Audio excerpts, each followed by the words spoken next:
Awit 100. Sumigaw kayo na may kagalakan sa Panginoon lahat ng mga lupain.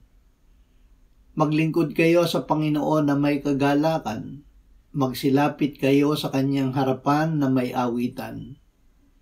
Kilalanin ninyo na ang Panginoon ay Diyos. Siya ang dumalang sa atin at tayo'y Kanya. Tayo'y Kanyang bayan at mga tupa ng Kanyang pastulan. Magsipasok kayo sa Kanyang mga pintuan na may pagpapasalamat at sa Kanyang mga bulwagan na may pagpupuri.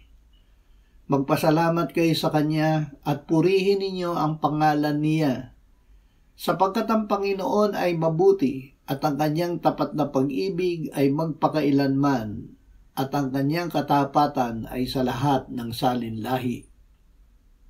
Laging magpasalamat. Tayo ay laging magpasalamat. Ang Panginoon ay mabuti.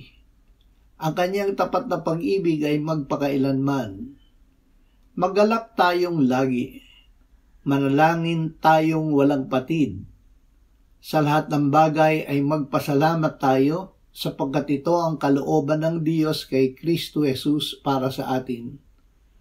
Huwag tayong mabalisa sa anumang bagay, kundi sa lahat ng mga bagay sa pamamagitan ng panalangin at pagsamo na may pagpapasalamat ay ipaalam natin ang ating mga kahilingan sa Diyos.